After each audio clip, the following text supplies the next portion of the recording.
ETF index mutual funds నేర్చుకుని stock మార్కెట్లో రాణించాలనుకుంటున్నారా? వెంటనే ఈ నెంబర్కి కాల్ చేయండి. రమగారు, మీరు గతంలో కూడా విక్రమ బేతాళ కథలు చెప్పారు. చాలా ఇంట్రెస్టింగ్ అనిపిస్తున్నాయి. కొంతమంది కూడా కామెంట్స్ రూపంలో చెప్తున్నారనమాట, అడుగుతున్నారు ఇంకొంచెం చెప్పండి అనేసి. సో ఈరోజు ఇంకొక విక్రమ బేతాళ కథ చెప్పుకుందామండి. విక్రమ బేతాళ కథ అంటే అదే పట్టుబదలని విక్రమార్కుడు మళ్ళీ చెట్టెక్కాడు. చెట్టెక్కి శవాన్ని భుజాన్ని వేసుకున్నాడు, దిగాడు, నడుస్తున్నాడు. అంటే బయటికి వెళ్ళే మార్గానికి నడుస్తున్నాడు. శవాన్ని ఆశ్రయించుకున్న బేతాళుడు, రాజా నీకు మార్గాయాసం తెలియకుండా నీకు కథ చెప్తానని కథ చెప్పడం మొదలుపెట్టాడు. ఒక ఊళ్ళోనట ఇద్దరు స్నేహితులు ఉండేవాళ్ళు, ధనగుప్తుడు, సోమగుప్తుడు ఇద్దరు. అయితే వీళ్ళిద్దరు ఏంటంటే చాలా కాలం కలిసి రకరకాల వ్యాపారాలు చేశారు. వ్యాపారాలు చేసిన తర్వాత కొంతకాలానికి బాగా సంపాదించుకుని, అప్పట్లో వ్యాపారం అంటే ఓడల మీద వెళ్తాం, ఇంకో దేశానికి వెళ్ళి ఇంకో ద్వీపానికి వెళ్ళి సంపాదించుకొచ్చారు. సంపాదించుకొస్తే ఈ ధనగుప్తుడు, సోమగుప్తుడు ఇద్దరు బాగా సంపాదించుకున్నారు. సంపాదించుకున్న తర్వాత ఏమైంది, ఎవరి ఇళ్లల్లో వాళ్ళు స్థిరపడ్డారు. స్థిరపడితే ఈ ధనగుప్తుడు చాలా మంచివాడు. అతను ఏం చేశాడంటే ఇక్కడికి వచ్చాక తెచ్చుకున్న డబ్బుతోటి ఇక్కడ కూడా చిన్న వ్యాపారం మొదలు పెట్టుకుని ఇళ్ళు, వాకిళ్ళు, తోటలు, దొడ్లు, పొలము, పుట్రా కొనుక్కున్నాడు. పెళ్లి చేసుకున్నాడు, పిల్లలు సంతానం కలిగారు. బుద్ధిగా కాపురం చేసుకుంటూ ఇల్లు వాకిలి చూసుకునేవాడు. అయితే ఈ సోమగుప్తుడు తాగుబోతైపోయాడు. అతను తన డబ్బుని ఇష్టారాజ్యంగా విలాసాలకి ఖర్చు పెట్టాడు. సంసారం లేదు. సంసారం లేక బాగా తాగుబోతానానికి అలవాటు పడి, విలాసాలకి అలవాటు పడి సంపద అంతా పాడు చేసుకున్నాడట. ఈ పాడు చేసుకున్న ఈ సోమగుప్తుడు ఒకసారి ఏం చేశాడంటే బాగా మొత్తం ఆఖరి రూపాయి కూడా, ఆఖరి చిలుకాని కూడా లేకుండా అయిపోయాక ఈ ధనగుప్తుడు ఇంటికి వచ్చాడట. ధనగుప్తుడు మంచివాడు కదా, అయ్యో నువ్వేమిట్రా ఇలా అయిపోయావు, నువ్వు చాలా కష్టాల్లో ఉన్నావు, నువ్వు నా దగ్గరే ఉండిపో, నేను నీకు ఏదైనా కొంత ధన సహాయం చేస్తాను, కొంత వ్యాపారం చేసుకుందు కానని బాగా బతిమలాడి ఆ రోజు తన దగ్గరే ఉంచుకున్నాడు. అన్నం పెట్టాడు, స్నానాలు బాణానికి ఏర్పాటు చేశాడు, శుభ్రమైన బట్టలు ఇచ్చాడు, భోజనం పెట్టించాడు. చక్కగా మంచి పక్కేసి పడుకో, రేపొద్దున నీకేం వ్యాపారం పెట్టాలో ఆలోచిద్దాం, నువ్వు నా దగ్గరే ఉందు కానీ, లేదా నేను నీకు డబ్బిస్తాను, నువ్వే వ్యాపారం చేసుకుందు కానీ స్నేహితుడు చెప్పవలసిన అన్ని రకాల ఉచితమైన మాటల్ని చెప్పాడు. అయితే ఈ సోమగుప్తుడు రాత్రి పడుకున్నాక ఏమనిపించిందంటే, ఇదేమిటి, వీడు నేను కలిసే కదా మొదలుపెట్టాం, ఇప్పుడు వీడు ఇంతకా ఎలా సంపాదించాడు, నేను ఇట్లా అయిపోయానేమిటి, వీడు ఇస్తే సహాయం తీసుకోవటం ఏమిటి, నేను అసలు మొదట బిజినెస్ పెడదామని ఐడియా ఇచ్చిందే నేను, బిజినెస్ చేద్దాం, వ్యాపారం చేయాలన్న ఆలోచనే నేను పుట్టించాను వీడికి, నా వల్ల ఆలోచించి నా వల్ల స్థిరపడి ఇప్పుడు నాకు సహాయం చేసేంత గొప్ప అయిపోయాడా వీడు అని ఒక రకమైన ఏంటంటే తాగుబోతనం వల్ల యుక్తాయుక్త విచక్షణ జ్ఞానం కోల్పోయాడు అతను. ఏం చేశాడు, ఇతను ఒక పక్క గదుల్లోనే పడుకున్నారు. తెల్లవారుజామున లేచి ఈ ధనగుప్తుడిని ఒక కర్ర పెట్టి చావచిత కొట్టేశాడు, లేవనీయకుండా కొట్టాడు. అయ్యో రామా. కొట్టి రాజుగారి దగ్గరికి వెళ్ళిపోయాడు. తెల్లవారాక వెళ్ళి, అయ్యా నా పేరు సోమగుప్తుడు, ధనగుప్తుడు అనే నా స్నేహితుడు, మేమిద్దరం కలిసి సంపాదించుకున్నాం, నా డబ్బంతా ధనగుప్తుడు కొట్టేశాడు. అక్కడి నుంచి వాడు ఉంటున్న ఇల్లు కూడా నాదేనండి, నన్ను చాలా దురన్యాయం చేసేశాడు, నా డబ్బులు నాకు ఇప్పించండి, వాడిని ఎలాగైనా శిక్షించి ఏలినవారు అని మొరబెట్టుకున్నాడు. మొరబెట్టుకునేసరికల్లా ఏమైంది, ఆ ధనగుప్తుడిని తీసుకొస్తే వాడు నేల మీద పడిపోయి దెబ్బలు తిని ఎలాగో ఉన్నవాడు ఈ రక్షక భటుల సాయంతో ఎట్లాగొట్లా వచ్చాడు ఇక్కడికి. సరే మర్నాడు ఒకరోజు గడిచింది, వాడిని తేవాలి కదా వేరే ఊరు నుంచి, పక్క ఊరు నుంచి, ఈ తేవడము మళ్ళీ రాజుగారు సభ తీర్చడానికి ఒక పూట గడిచింది.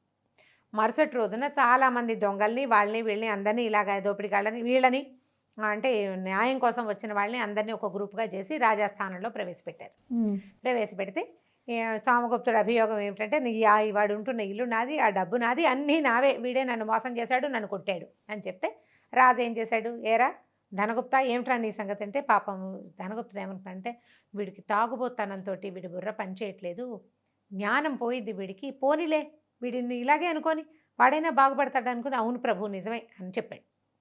చెప్పేసరికల్లా నువ్వు నేరాన్ని అంగీకరిస్తున్నావా అని అడిగితే అంగీకరిస్తున్నానన్నాడు. అంగీకరిస్తున్నానని ఒప్పుకునేసరికల్లా ఈ రాజుగారు ఏం చేశారు, ఈ ధనగుప్తుడికి యావజ్జీవ కారాగార శిక్ష వేసేశారు. వేసేస్తే అక్కడ ఒక గుంపుగా బోళ్ళంతమంది దొంగలు ఉన్నారు కదా, వీళ్ళతో పాటు తప్పిన వాళ్ళల్లో ఒకడు పక్క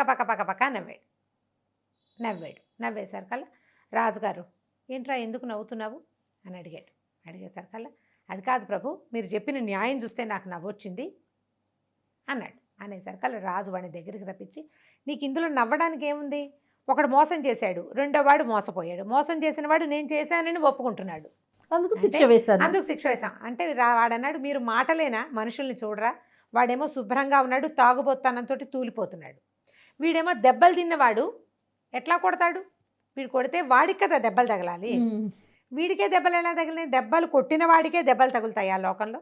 పైగా వీడు శుభ్రంగా తిని హాయిగా కంటి నిండా నిద్రపోయి ఆరోగ్యంగా ఉన్నవాడు కాబట్టి దెబ్బలు తట్టుకున్నాడు, దెబ్బలు తిన్నట్టు కనపడుతోంది కానీ బాగున్నాడు వీడు, ఎందుకంటే వీడికి హెల్దీ హ్యాబిట్స్ ఉన్నాయి. వాడు తాగుబోతువాడు, వాడు నుంచుంటేనే, వాడు మన పక్కన నుంచుంటేనే వాసన వస్తుంది, మనిషి దుర్బలంగా ఉన్నాడు, దెబ్బలు తింటే వాడు అసలు బతుకుంటాడా, మీరు సిచ్యువేషన్ని చూడలేదు, ఒట్టిగా మీరు ఇలా చెప్పారంటే. రాజు అన్నాడు, అదేంటి మరి వాడు ఒప్పుకున్నాడు కదా అన్నాడు. ఒప్పుకున్నాడంటే ఒక పని చేయండి, సోమదత్తుడిని మీ దగ్గర అట్టి పెట్టుకోండి, ఇవాళ సోమగుప్తుని మీ దగ్గర అట్టి పెట్టుకోండి, వాడికి దగ్గరలో వీడు కనపడేలాగా, ఈ ధనగుప్తుడు కనపడేలాగా ఏర్పాటు చేయండి, చూద్దాం ఏం జరుగుతుందో అన్నాడు. సరే రాజుగారు ఏమన్నాడు ఈ సోమగుప్తుని, ఒరే నాయన, నువ్వు నీ స్నేహితుడి వల్ల చాలా మోసపోయావు, ఈ రాత్రికి మాది రాజస్థానంలో విశ్రాంతి తీసుకో, రేపు వాడి డబ్బు దశకంతో పాటు నీ కొంత బహుమానం, ఇలా దొంగను పట్టించినందుకు బహుమానం కూడా ఇస్తాము, రేపు పొద్దున పట్టుకెళ్ళదు కానీ అని చెప్పేసి వాడిని ఒక గదిలోకి ప్రవేశపెట్టారు పడుకోమని. వాడికి ఆహారం ఇచ్చారు, రాజోచితమైన భోజనం చేశాడు, తర్వాత ఏమో చక్కా పక్కేసుకుని పడుకున్నాడు. పడుకుంటే అక్కడ ఉన్న ఒక కిటికీలోంచి ఈ ధనగుప్తుడిని కనపడేలాగా ఏర్పరిచారు. ధనగుప్తుడి చేతులకు సంఖ్యలు ఉన్నాయి, వాడు అటు ఇటు తిరుగుతూ కనపడేసరికల్లా వీడేం చేశాడంటే లేచి వెళ్ళి, ఎరా నీకు బాగా శాస్తి అయిందా, నాకు సహాయం చేస్తానన్నావు, నీకు రోగం కుదిర్చాను చూసావా అనేసరికల్లా రెండోవాడు వాడు అతి మంచితనంతో వీడి మానసిక స్థితికి ఇప్పుడు ఇంత జరిగినా కూడా, ఇంత జరిగిన ఇలాంటి తన వల్ల స్నేహితుడికి యావజ్జీవ శిక్ష పడిందన్న ఆలోచన కూడా లేకుండా, అంటే వాడికి జ్ఞానం నశించిపోయింది, బుద్ధి నశించిపోయిందని జాలిపడి ఏమన్నాడంటే, పోన్లేరా నేను ఎక్కడుంటే ఏముంది, నువ్వైనా సుఖపడు, నువ్వైనా హాయిగా ఉండు, నా ఆస్తి నా స్వాస్తి తీసుకో, రాజుగారు ఏదో బహుమతి ఇస్తానంటే అది కూడా తీసుకుని సంతోషంగా ఉండమన్నాడు. అనగానే వెంటనే సైనికులు రాజుగారు ప్రవేశించి ఈ సోమగుప్తుని పట్టేసుకున్నారు. సోమగుప్తుని పట్టుకుని వాడికి ఉరిశిక్ష విధించారు. ఓహో. అక్కడి నుంచి ధనగుప్తుడికి యావజ్జీవ కారాగార శిక్ష అలాగే ఉంచారు. యావజ్జీవ కారాగార శిక్ష నుంచి అతను వదిలిపెట్టల. దొంగని మాత్రం బయటికి తీసుకొచ్చి, నువ్వు ఇంకా దొంగతనం చేయొద్దు, బాగా చదువుకుంటే, ఏదైనా చదువుకుంటే మేము ఆస్థానంలో పెట్టుకుంటామని దొంగనికి మాత్రం ఉద్యోగం ఇచ్చి తమ దగ్గర పెట్టుకున్నారు. ఈ కథ చెప్పాడు బేతాళుడు. చెప్పిన తర్వాత రాజుని అడిగాడు, రాజా ఎందుకు సోమగుప్తుణ్ణి శిక్షించాడు, ధనగుప్తుణ్ణి ఎందుకు వదిలిపెట్టలేదు, ఎందుకు దొంగని తన దగ్గర పెట్టుకున్నాడు, ఈ 3 ప్రశ్నలకి సమాధానం తెలిసి చెప్పకపోతే నీ తల పగిలిపోతుంది అని అడిగాడు. రాజుకి ఇందులో ఉన్న ధర్మ సూక్ష్మం అర్థమైపోయింది విక్రమార్కుడికి.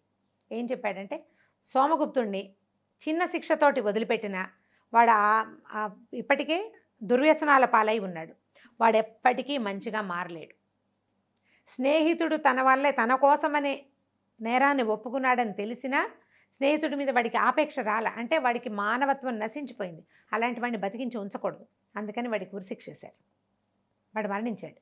ఈ యావజ్జీవ కారాగార శిక్ష ఎందుకు పడింది ధనగుప్తుడికి, వాడు మంచివాడు, ఆ సొమ్మంతా వాడు స్వార్జితమే అయినా కూడా ఒకడు నేరాన్ని ఆరోపిస్తే దాన్ని తన మీద ఉంచుకుని రాజుని మిస్లీడ్ చేయడానికి ప్రయత్నం చేశాడు, పక్కదోవ పట్టించేశాడు రాజుని.